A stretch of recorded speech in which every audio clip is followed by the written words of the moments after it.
और एक important video हमारे डेली विजर्स, जितने भी हमारे यहाँ पर डेली विजर्स अलग अलग डिपार्टमेंट्स में यहाँ पर काम कर रहे हैं, तो और एक इम्पॉर्टेंट वीडियो हमारे डेली विजर्स के लिए यहाँ पर, जैसा कि आप सब भी जानते ही होंगे, यहाँ पर रिसेंटली तनवीर हुसैन सर ने जो है वो अपनी जॉब से जो है वो रिज़ाइन किया था और रिपब्लिकन पार्टी ऑफ इंडिया का जो है उन्होंने दामन थामा था, लेकिन उन्होंने महज डेली विजर्स के लिए रिपब्लिकन पार्टी ऑफ इंडिया को जो है वो छोड़ने का फ़ैसला कर लिया है और अपनी जॉब से भी जो है उन्होंने रिज़ाइन कर लिया है। महज उन्होंने ये डेली विजर्स के लिए फ़ैसला लिया है। और बाकी अब जैसा कि आप सब भी जानते ही होंगे, अब उन्होंने यहाँ पर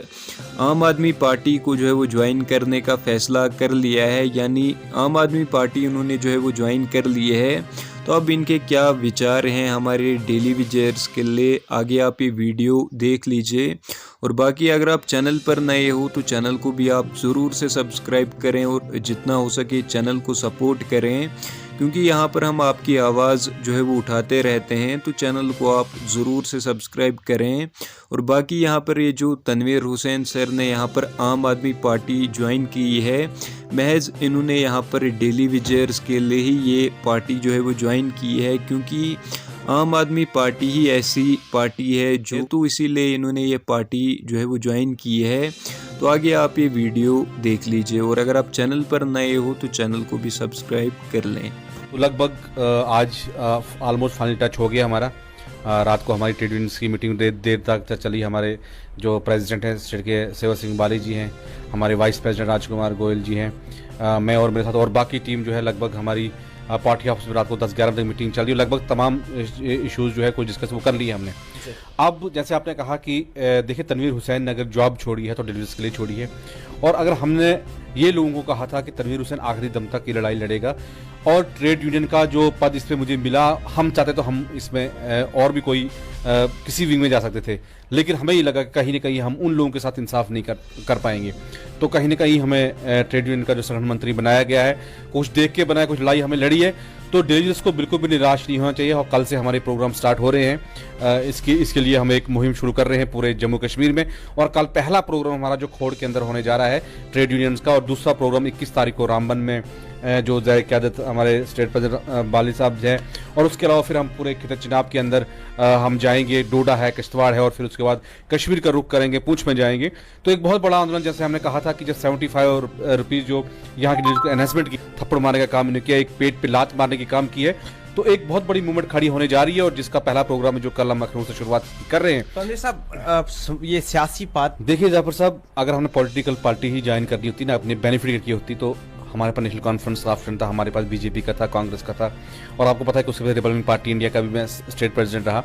तो हमने किसी भी ऐसी पार्टी को यहाँ नहीं चुना जिनने यहाँ जम्मू कश्मीर के कैजुअल लेबर्स हों, यहाँ के एसपीओज हों, होम गार्ड्स हों, जिन्होंने उनका खून किया, उनके साथ कुर्सी का खून लगा। हमने किसी भी ऐसी पार्टी को ज्वाइन नहीं किया। अब तो हमने एक ऐसी पार्टी के साथ गए थे कि जो सेंटर में पहले कोलिशन में थी, और उन्होंने ये कहा था कि डिलीवर्स का मुद्दा हो, चाहे वो एसपीओज का मुद्दा हो, चाहे वो होम गार्ड्स का हो, कंट्रेक्चुअल्स का हो, हम इन मुद्दों को हल करेंगे। 370 हटने के बाद जितने भी ये मुद्दे थे हम इनको हल करते हैं, क्योंकि इससे पहले जो आर्टिकल यहाँ पे आड़े आते थे, हमारे ऑर्डर जो डायरेक्ट सेंटर से इंप्लीमेंट नहीं होते थे, तो हम इन लोगों को भारतीय जनता पार्टी ने वादा किया था, ये लेके हम कोलिशन पार्टनर के साथ वहां पे जुड़े थे। लेकिन जब हमें लगा कि यहाँ भी हमारे साथ धोखेबाजी हुई है, और फिर जब आम आदमी पार्टी जिस तरह पंजाब के 30,000 डिलीवरी को एक टाइम में उनको सेटलमेंट की, उसके अलावा वहां पे बिजली के रेट आप देखिए, 3 बड़े फैसले वहां पे किए दिल्ली में, और अरविंद केजरीवाल जी जो दूसरा नाम जिनका गारंटी है, जब उन्हें फैसले किए, और हमारे लोगों में जो हमारा ट्रेड यूनियन का खासकर कैडर था, और उन लोगों ने हमें कहा कि हमें अब इस पार्टी का दामन थामना चाहिए, ताकि हम जो अपने मुस्तकबिल जो अंधेरे में, हमारे बच्चों का मुस्तकबिल अंधेरे में है, यही एक पार्टी है जो कहती है वो करती है, तो हमें इस पार्टी में जाना चाहिए। तो लोगों का फैसला हुआ, और मैंने फिर जाके इस पार्टी को ज्वाइन किया, क्योंकि तनवीर हुसैन ने और अपने लिए कुछ भी टिकट ढूंढनी होती, गाड़ी, पैसा, तो हम किसी और पार्टी में, जहाँ आज भी हम लोगों को ऑफर आ रहे हैं, लेकिन हमें सिर्फ एक ही, यहाँ की डिलीवर्स की, यहाँ की कैजुअल लेबर्स की, यहाँ की एसपीओज की, यहाँ की होमगार्ड की, यहाँ की उस एनएचएम और दबे हुए कर्मचारी की आवाज बनना है जिसको आज तक दबाया गया है। क्या डेली विजर्स आज भी आपके साथ है? बिल्कुल हमारे साथ हैं और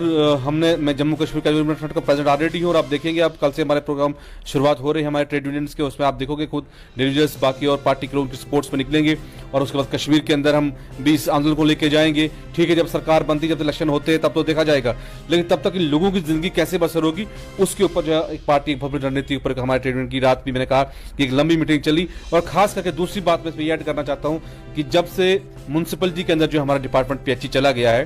मुझे काफी लोगों के साथियों के फोन आ रहे हैं कि कभी एक ऑफिसर को छापा मारा है, कभी दूसरा कमिश्नर, कभी दूसरा चेयरमैन को छापा मार रहा है और मुझे बोले कि इस गर्मी के हालात में ना ही इनको फैन लगे हैं ना ही कोई सिस्टम में, इन हालात में ड्यूटी दे रहे हैं, लेकिन फिर भी जो है अगर कोई साथी आगे भी जाता है उसको उस टाइम एक्शन मारा की जाती है। आज एक बच्ची बीमार थी, किसी मेरे साथी को उसने फोन किया, तंजीर साहब मैं दवाई लेने नहीं जा सकता हूँ कि मुझे ये कहा गया है जेई द्वारा और जो कॉर्पोरेशन के जो लोग हैं म्युनिसिपल कॉर्पोरेशन के कि अगर आप निकले आपको यहाँ से जो आपकी सैलरी बंद की जाएगी, आपके ऊपर कारण बताओ नोटिस किया जाएगा। लेकिन क्या उन अफसरों के लिए भी ये चीजें लागू हैं? उन एम्प्लॉइज के जो 60,000 सैलरी लेते हैं, जो 80,000 सैलरी लेते हैं, उनको कोई नहीं पूछ रहा है। इस तरह से हरासमेंट करना पीएचई वर्कर्स को जो डिपार्टमेंट ने शुरू किया है, मैं चीफ इंजीनियर साहब और म्युनिसिपल कमिश्नर को ये चेतावनी देता हूं कि अगर फौरी तौर पर इन चीजों को बंद नहीं किया तो आने वाले दिनों में इनके अफसरों के घेराव किए जाएंगे और हम बिल्कुल भी हरासमेंट बर्दाश्त नहीं वर्कर्स की।